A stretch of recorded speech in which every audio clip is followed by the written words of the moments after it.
Kailangan ba ng pagbabago sa ating bansa? Yes, kasi para naman sa hinaharap ninyo, maganda yung darating.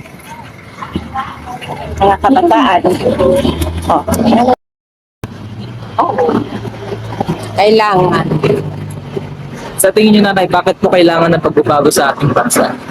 Kasi nga, kailangan ang bansa natin magbabago kasi nga ang iba, minsan walang mga trabaho. Unang-una, mga korupsyon, diba? Mga natututuloy yung mga taong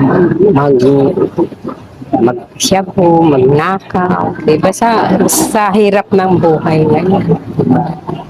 Kaya kailangan siguro may mga trabaho. Oo naman. Kailangan. Bakit? Dahil sa kaguluhan ngayon, hindi nagkakasundo. At mas ang corruption, mas halata. Na dati sana ang objective nila ay unity, pero dahil yung mga prinsipyo nila ay hindi nagkatugma, yun, hindi na sila united. Magkakaiba na sila ng goal kasi may na-discover na sila na kanya-kanyang during the time na nasa position na sila. Ano ang kailangang mabago? Anong pagbabago ang gusto mong makita sa ating bansa?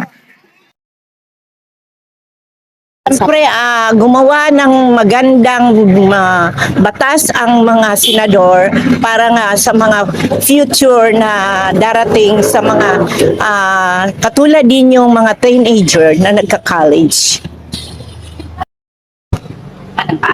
Ang pagbabago sa ating bansa, yung makita natin yung magandang layunin nila na pamamalakad sa bansa natin, diba? Yun lang po. Ang dapat unang-una magbago yung sarili natin. Kasi kung hindi magbabago yung sarili natin, hindi mahihirapan din magbago yung buong bansa. Dapat kasama din pati nasa government na magkaroon sila ng self-discernment para at least makita nila na sila empleyado lang din ng gobyerno. Hindi sila elite or hindi sila oligarch na nagpapatakbo dahil majority of the population ng bansa natin hindi naman mayayaman. Mas kailangan ng kalinga ng gobyerno. Pero dapat tayo, magiging maganda lang din ng gobyerno natin kung tayo mismo matututo, pumili kung sino yung dapat. Kanino? Saan? Dapat magsimula ang pagbabago? Siyempre, sa inyong mga kabataan, mag-aral mabuti kasi siyempre kaming mga senior, papunta na roon. Kayo, papunta pa lang kami pabalik na. Yun. Siyempre, dapat sa mga presidente,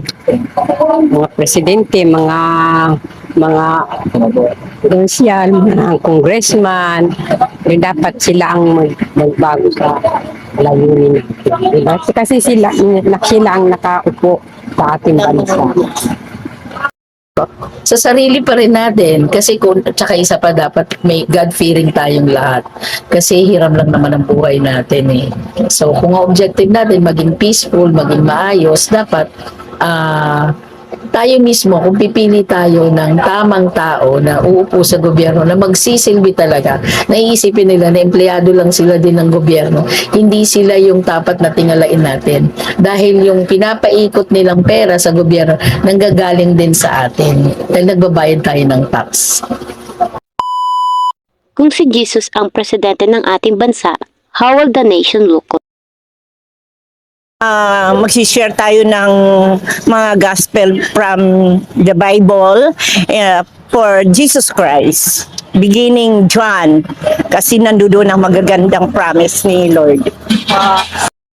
Ay siguro, matutulungan ni Jesus Christ ang bansa natin sa pamamaraan ng para sa Kanya. Diba? God's will po. Jesus. Si Jesus kasi is sabihin nating omniscient, omnipotent, all-knowing. Parang, si God, at anak siya ni God. So, mas madali niyang, mas magiging peaceful siguro yung bansa natin kapag si Jesus. Mas ma-achieve natin para tayo nasa heaven na. Pero, hindi kasi matututo ang tao pag walang pagsubok eh. Yun lang. Paano ka makakapag-contribute sa pagbabago ng ating bansa? Magpapakita ka rin ng mga experience sa tao, sa kabataan, goodness ni Lord. Yun lang. Matutulong ko lang din sa bansa natin, sa mga tao na yun. Dapat tulong-tulong tayo para mabago ang bansa natin. Tulad ng presidente, mga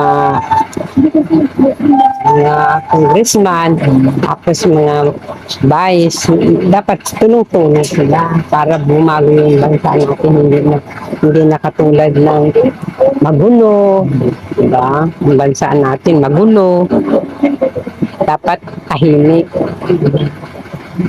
Yun lang din.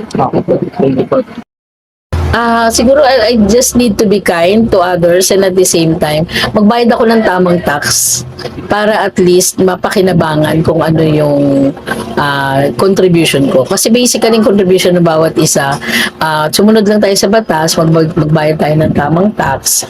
Tapos, kung ano yung in-implement, kung tama naman ito, di sundin natin. Thank you, Nay. Question po namin. Salamat po. Thank you po.